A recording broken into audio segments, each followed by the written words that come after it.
somebody in public service, quite frankly, who is so rude and so ignorant of people's issues as I have with that individual. And the sooner you get rid of her, the better it will be for you in the area in which you live in.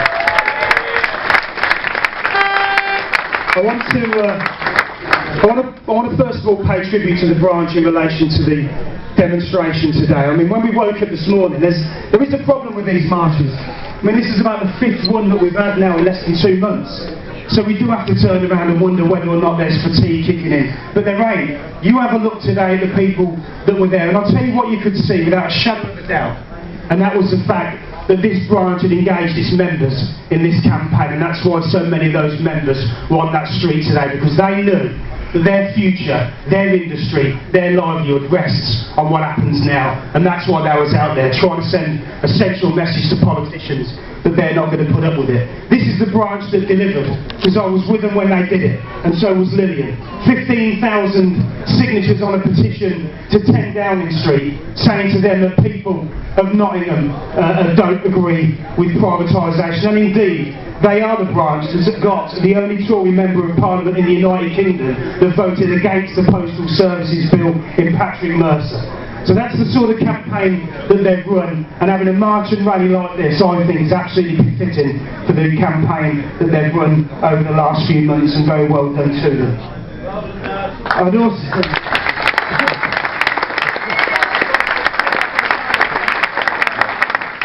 I'd also like to thank the others that have been involved and those that are attending today. I want to pay tribute to the Labour Party. Lillian Greenwood, by the way, is no stranger to this union.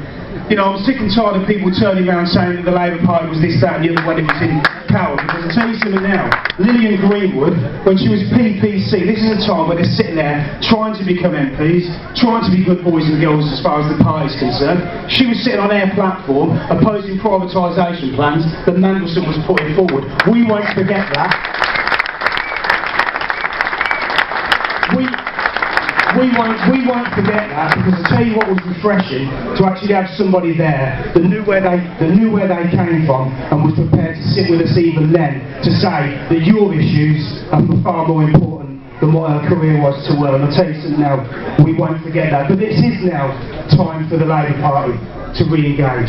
The Labour Party is the only party now of opposition.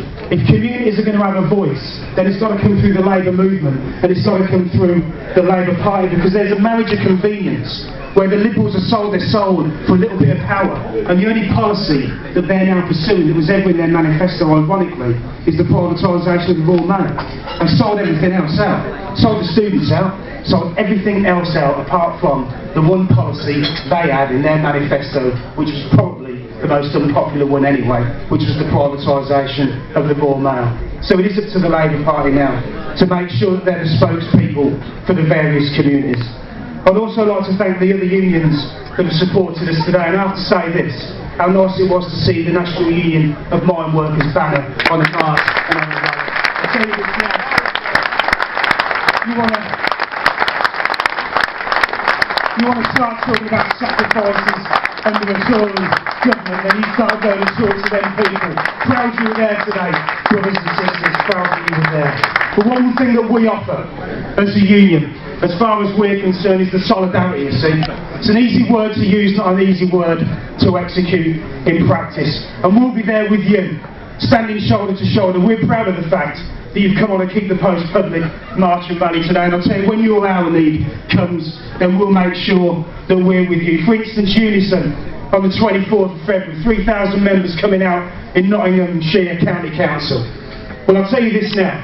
I'll have the chat with the branch to say to them that on the 24th there'll be picket lines. We don't want their members to cross them. The branch will then talk to their members and say, when you go to those workplaces and there's a picket line, we ain't going to cross them.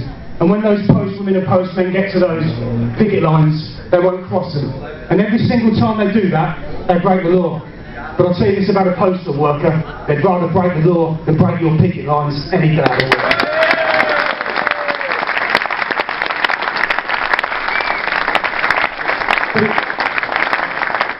It's not just about strikes, it's not just about disputes, it's not just about the stand that we take as far as the workplace is concerned, it's also about making sure that we stand shoulder to shoulder with the communities that are out there. You know, we're the last line of defence for some of these people. Some of these people, whilst they've got a voice, whilst they've got a vote, they were sold out by a bunch of liberals who put the Tories in and then basically turned turtle in order to get the alternative vote referendum on the 5th of May. It's up to us now to stand shoulder to shoulder with those communities.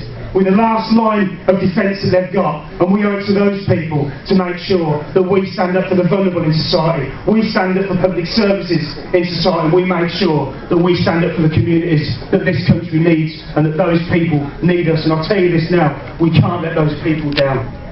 Now, as I said earlier on, it has been a difficult time. It has been a case of this is about the 5th rally that we've done this year, and I understand that people are getting tired, and somebody said to me, just don't feel as though we're getting anywhere with it. Don't feel as though we're really making a difference. And I said to them, look, you know, it's frustrating. You're throwing pebbles at a tank, you don't feel as though you're making a dent. Anyone who's gone and spoke to Subury will see that when she's sitting there on 600 letters replying to none of them. But all I'll say to you as I wind up is this. If you do nothing, then one thing is definite, you'll lose.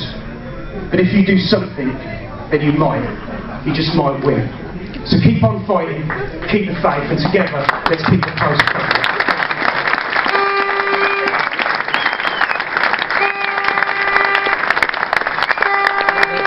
Thank you very much. In closing the rally,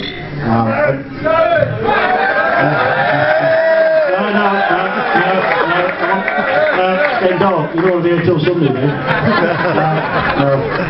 I had a few thanks to make, not least of which all our speakers and all of you that's great distances to attend here.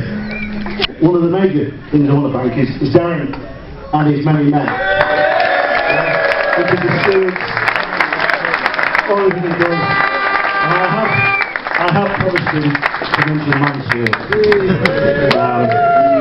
But thanks for all the hard work that they've done. You see some of them are losing their hair, some of them are planning near these quite shortly.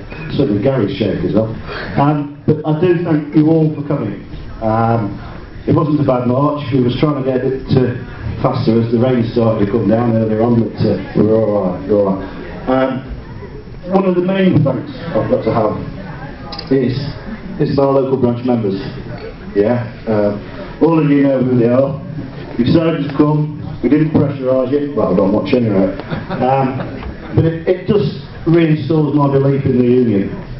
When you, as union members, not activists, not reps, not branch officers, all come along and support your local union. It's vitally important, and it just reaffirms my belief in us as a trade union. So with that, I'd like to close the rally and thank you all for attending and a safe journey home. Many thanks.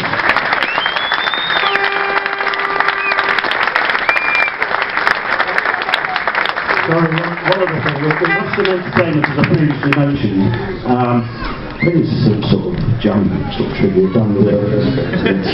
Well, no, it's some of our local postmen that play and strum the guitars, so you're quite welcome to stay. The bar's open. I'm not sure if the food's run out yet, but hopefully it's not, because I'm going in now. Thank you.